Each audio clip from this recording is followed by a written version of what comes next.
Berta Hernández, muy buenos días. Muy buenos días. Por fin, bienvenida a tu caja de música. Es un verdadero placer recibirte esta mañana. Igualmente. Para una caja de música que permíteme, después de hacerla, después de verla, después de pensarla, va a ser muy especial. Tú eres una actriz joven, pero con un talento especial, con una esencia especial, con unos sueños especiales que merece mucho la pena conocer. Y hoy, tras muchas peticiones de tus grandes seguidores a través de Twitter, estamos aquí sentados y vamos a empezar a conocerte un poquito más, ¿te parece? Muy bien, vámonos. Bueno, la primera pregunta es una de las preguntas que no podemos soslayarla. En la definición de vuestra profesión, los dos Fernandos, Fernando Tejero y Fernando Guillén Cuervo, los cuales nos pasaron por la caja de música y tuvimos el lujo de entrevistarlos, nos hacían una definición muy especial de vuestra profesión. Fernando Tejero decía que los actores, las actrices, sois grandes mentirosos que convertís mentiras en grandes verdades. Y Fernando Guillén le daba una vuelta de tuerca más y decía que sois grandes ficcionadores, que convertís esa ficción en realidad. ¿En qué punto de esa afirmación se encuentra Berta Hernández? Pues mira, yo creo que me voy a quedar con la frase de Tejero, que somos grandes mentirosos, que convertimos mentiras en verdades. Me parece una manera muy bonita de explicar lo que intentamos hacer los actores con los sentimientos, con las emociones, con las tramas que vivimos que no son verdad. Pero yo creo que le añadiría que jugamos a ser grandes mentirosos, que no, en realidad no lo somos. Yo no soy mentirosa, ¿sabes? No creo que sea mentirosa, pero juego a serlo. Al final, yo creo que la interpretación no deja de ser un juego. Maravilloso. Bueno, esta es la pregunta del millón. Esta es la pregunta DNA de la caja de música, la que nos hizo especiales en su momento. Y es que tú has hecho muchas entrevistas, de muchos reportajes, de muchas características, pero todos los invitados que hemos tenido por la caja de música dan la sensación de tener algo pendiente siempre por contar. Esa pregunta que hablábamos el otro día que te dio tanto que pensar. ¿Se conoce lo suficiente a Berta Hernández? Es decir, ¿te ha quedado algo pendiente por contar que te gustaría que hoy no pasáramos por alto? Pues no lo sé, yo creo que en cada entrevista intento mostrarme como soy y que he tenido, no sé, muchas preguntas. Igual siguiendo un poco el hilo de lo que hablaban Elisa y Adriana, sí que me gusta siempre como volver al principio, ¿no? O que se vuelva a los principios y saber de dónde se viene y contar de dónde vengo y quizás por qué estoy aquí o qué es lo que me movió a ser actriz y todo eso. Por ahí van los tiros. Pero también, aparte de quedar esa pregunta pendiente, puede haber preguntas que llegan a uno a decir, hijo, ¿por qué no cambiáis de preguntas? ¿Cuál es la pregunta que más te han repetido en todas las entrevistas? ¿Cómo es trabajar con Nacho Cano? Cuando estaba No me puedo levantar, a todo el mundo le interesaba muchísimo saber cómo se trabajaba con Nacho, cómo eran los ensayos con él, cómo era el trato con él. No sé, creo que esa fue la más repetida. Bueno, como tú muy bien dices, estuvo Elisa, ha estado Adriana, sí. Estás tú, vendrá Silvia. Sí. Pero nos vamos a quedar con una esencia de Adriana, de la entrevista de Adriana Torrevejano, en la que hablaba de lo duro que es la espera en vuestra profesión. Ahora estáis en un impasse de espera un poco complejo. ¿Es tan duro la espera en vuestra profesión? Bueno, sí, es complicado porque nunca se sabe cuándo te va a sonar el teléfono. Aparte yo soy una persona muy impaciente, súper impaciente, demasiado. Entonces esa espera se hace interminable.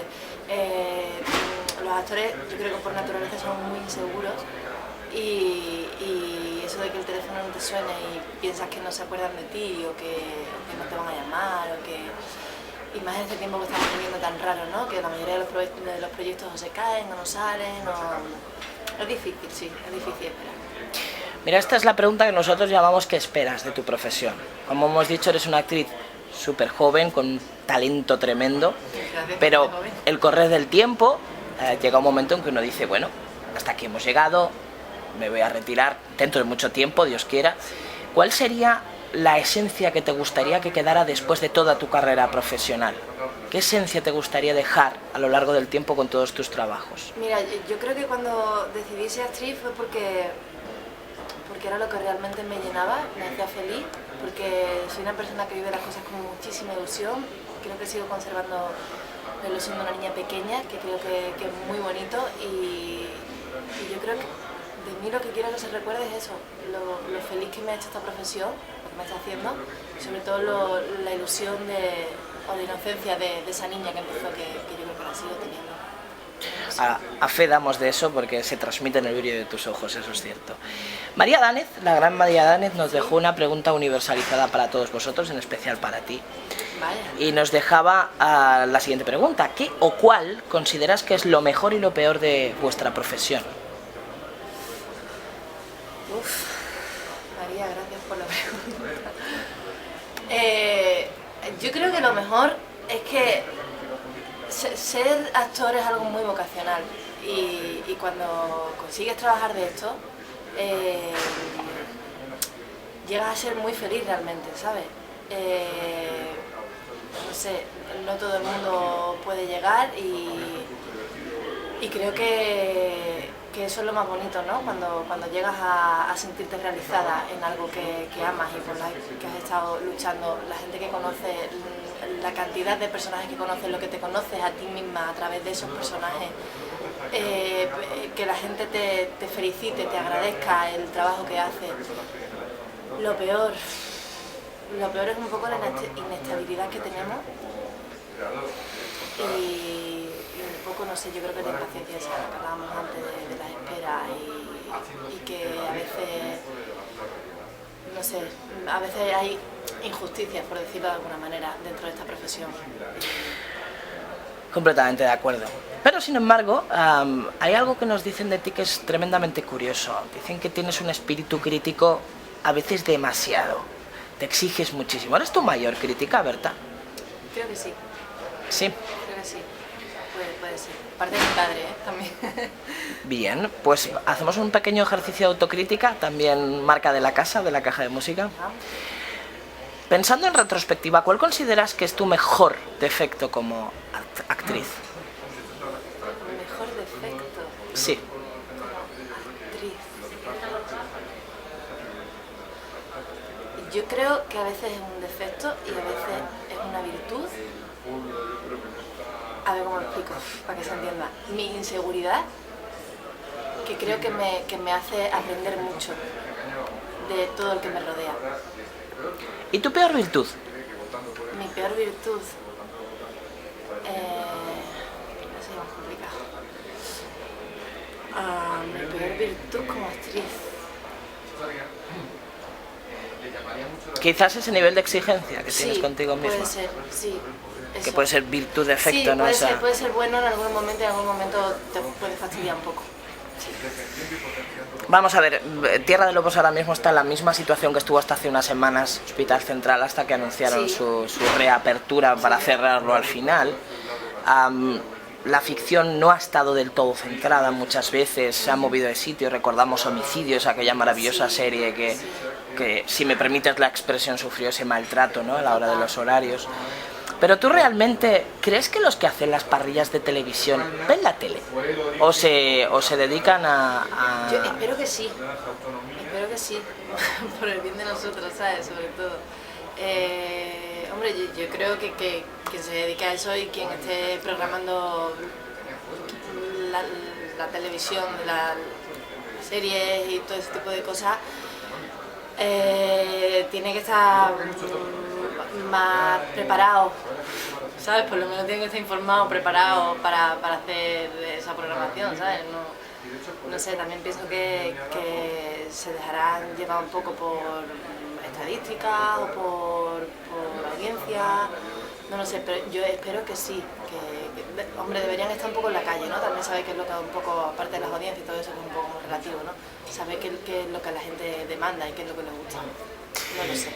Pues en esa misma línea, Isabel ha renovado una segunda temporada, la que se avecina es un éxito atronador, estuvo Imperio en una serie de una maravillosa factura, El Barco, Vosotros, Tierra de Lobos, a Hospital Central. ¿Crees que la ficción española, después de aquel boom que hubo con Los Serrano, con Aquí no hay quien viva, con Siete Vidas, la ficción española vuelve a encontrar el sitio y el respeto que se merece?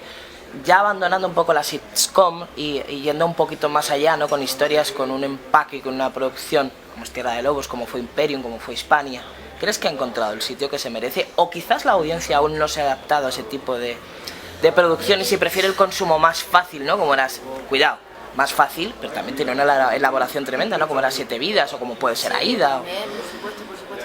Soy muy fan además de la sitcom de 7 vidas, de Aida y todo eso. Pero yo creo que la serie, muchas de ellas, que la mayoría se mantienen, tienen un público fiel y creo que es el público el que le da su sitio. Y yo creo que la gente se está acostumbrando bastante a ver buenas producciones españolas y que están teniendo muy buena acogida y que se están haciendo muy buenos productos en España y eso tiene su recompensa, por supuesto. Completamente de acuerdo. De no haber participado en Tierra de Lobos, ¿qué hubieras elegido participar? Le hubieras dicho, ay, yo quería haber estado allí y no has estado.